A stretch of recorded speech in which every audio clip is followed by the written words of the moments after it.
This actually came up in the context of fantasy baseball, but it actually translates very relevantly to regular baseball. Who do you have in mind, Mike? So this is Leody Taveras. So about 3 weeks ago, he was still a free agent in fantasy baseball. And I pick him up, and he's been great. I've put him in my starting lineup, and he's racking up points yesterday. Home run, stolen base. Like every day he's doing something positive from a fantasy baseball perspective. And I don't want to get this too much fantasy baseball perspective, but the people that I play with, most of the people are not in Texas. Okay. And so one of the guys in Cincinnati texts me, and he says, hey, man, I kind of need an outfielder like Leody Taveras, and he's offering me JD Martinez. I know this gets very fantasy baseball, but I'm wondering to myself now, this is as a Ranger fan more than a fantasy baseball player is. Do I believe this is Leody Taveras? Do I believe he is a 300 hitter? He's going to steal another 20 bags this year. He's going to, let's just say, we talked to Bruce Bochy. He's like, hey, there's more power in Leody. He's getting on base. He's getting base hits. I think he's going to even hit more home runs. Well, if that's the case, I shouldn't touch trading him because he is a super valuable fantasy baseball player. And then I'd go to Chris Young, and not that Chris Young is thinking about trading Leody at all, but we've been talking a lot about Evan Carter the first month and a half of this baseball season. He's slowed down. He's been on the injured list since June 1st, so he hasn't played. And before that, he was struggling. He was struggling in the month of May. Like, do we start looking at Leody more as he's the center fielder? When Evan Carter makes it up, he's the left fielder because Leody is a great defensive center fielder. He can't dive head first. It's weird. He just can't do it. He refuses to do it, can't do it. He only slides for a ball feet first. He doesn't slide head first when he's making a play. Still a great defensive center fielder. Problematic at all? Like, no. I do find, yes, there's certain balls that he can't catch because he can't dive head first. That being said, he's so fast. He gets good reads, good hands, right? What? There's a lot of positive things when it comes to Leody Taveras. That's just one of those things that defensively he can't do. But I'm just thinking, guys, do you guys think this is Leody? He's 24 years old. Do you think, I know he's batting ninth, but do you guys think that he is a 300 hitter? He is a guy that's going to steal 25 bags. He is a guy who's going to hit maybe 10 to 15 home runs, and power is going to maybe improve as he even keeps maturing. Like, that is an unbelievably great player for you. I do. And I think obviously for me, Mike, I've been a fan of his since the beginning. And I was like, just watch the way he fields ball. And you're like, yeah, but he can't hit. And that was kind of that's true. Once he, like, the thing that's getting him up here is the fact that he can run around and catch a ball. And he has a really good arm. He has a really good tool on the arm. The problem was, can he hit consistently? Last year, he had a fantastic stretch and then faded at the end of the year. The back half of the season. And for most rookies, I do wonder how Josh Young's going to be doing in the back half of this season. Yeah. Some guys, it may never phase them. They're built and ready for Major League Baseball as soon as they hit the ground running. I think two things. One, the Rangers are miserable at development.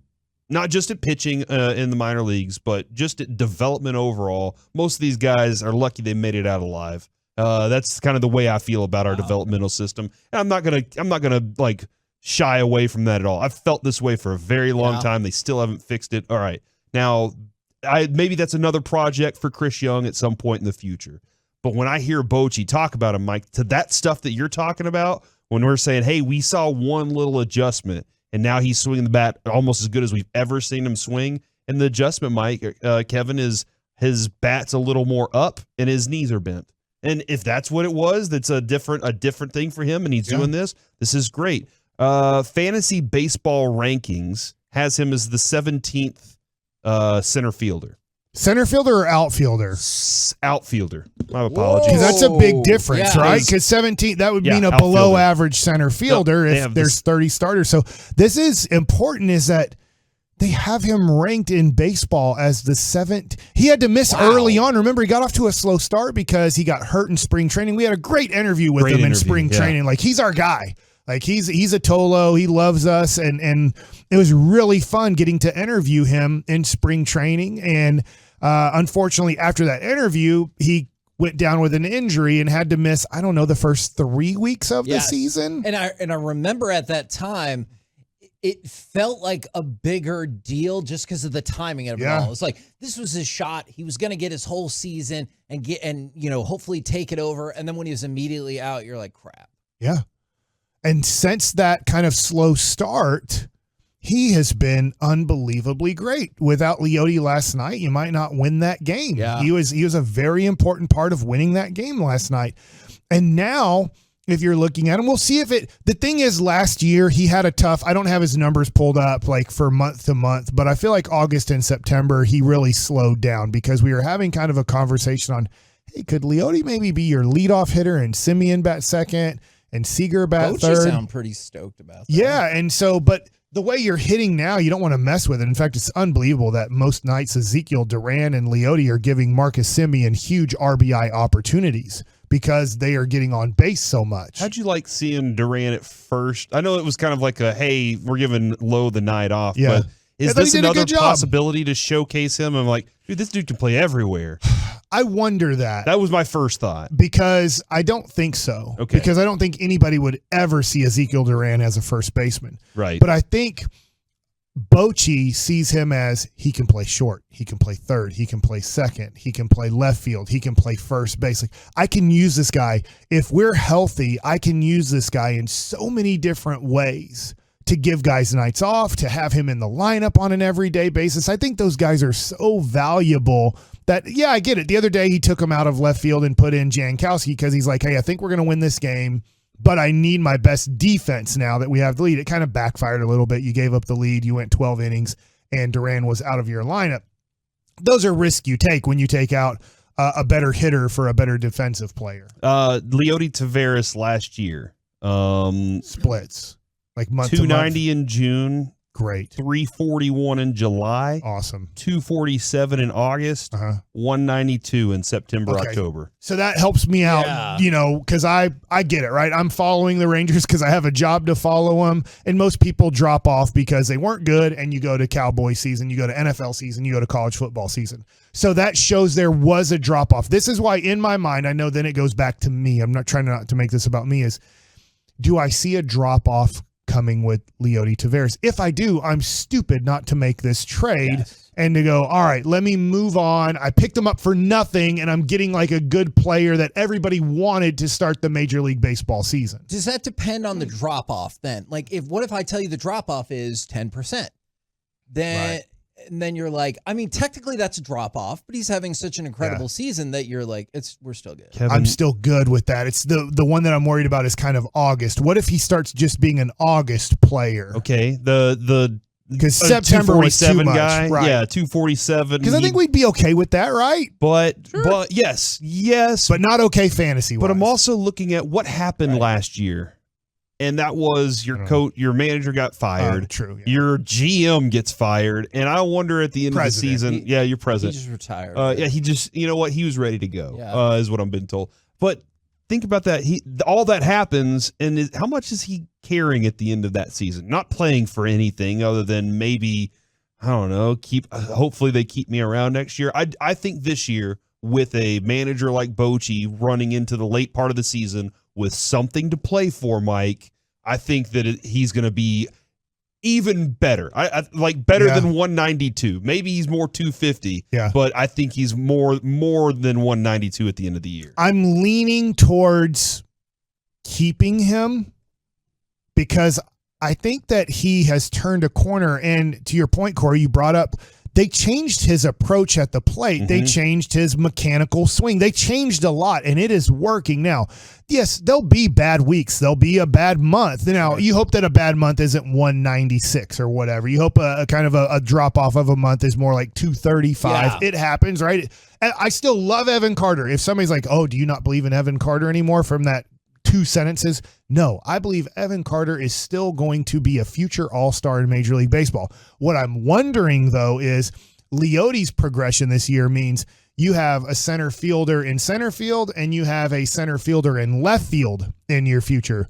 That Evan Carter moves to left field as an everyday player for the Texas Rangers starting in 2024 for the next 5 years, because that's still a wide open spot. We see every night it's somewhat a different guy in left field, and Evan Carter, I believe, is the solution to that problem in the future. But now Leody is somewhat establishing himself.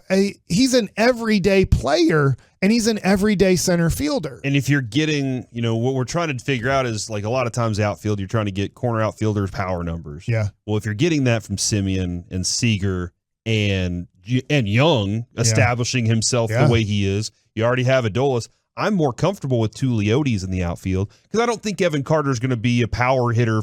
Maybe I'm wrong. Yeah. I just think he's more of, I'm putting the ball in play. I'm fast. I think he's going to, beginning, because he's only 20. Yeah. I do think he's a 30 home run guy. Okay.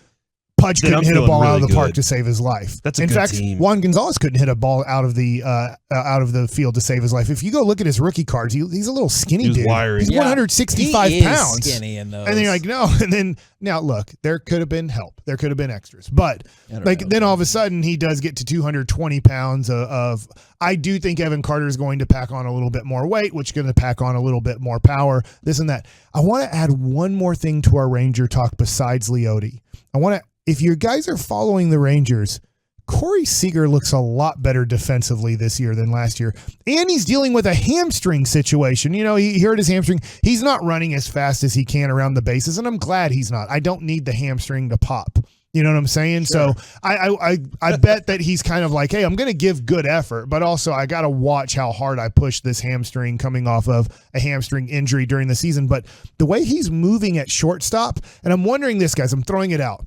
Last year was the first time he was ever on a bad baseball team. He had made the playoffs every year of his life. So you think it was a mental issue? I'm wondering if engagement was lacking at times because I'm on such a bad team. We lose. How much effort do I give in these situations? And now I'm watching him play defense at short, and I'm like, this is a much better defensive shortstop than last year. That's my opinion watching him play short this year. That's an interesting question, and I guess it's working out super well for us right now because the Rangers are really good. But that makes me nervous for future seasons, right, where perhaps this team slides back a little bit or whatever. Will his interest level slide back? Hold on, you think that with Boch as the manager of this club, they're ever going to slide back, Kevin? This dude wins championships every other year, kind of like the Spurs. I mean, that is true. They can't win back-to-back ones, but every other year. That's fine. I accept. You can win one championship. You can win a championship every other year. Whatever leads to the Rangers winning a championship, I accept. Like that time that you said that you would suck Rafael Palmeiro's Congress-pointing finger to get a World Series championship. For the record, I still would do that. Mm-hmm. Yeah, I know it's been a while. Well, I mean, if that's what Mike, if the baseball gods walked in and said, "Kevin, we need you to do this," and Rafael Palmeiro goes, "Bam!" just like that with the finger. You telling Kevin not to suck it? What? And what does it guarantee? World Series championship. Yeah, you can. But you wouldn't do that? You wouldn't do it? No, you know what? I think we can win it anyways. But what if you didn't do it? You'd never win. You can't guarantee that.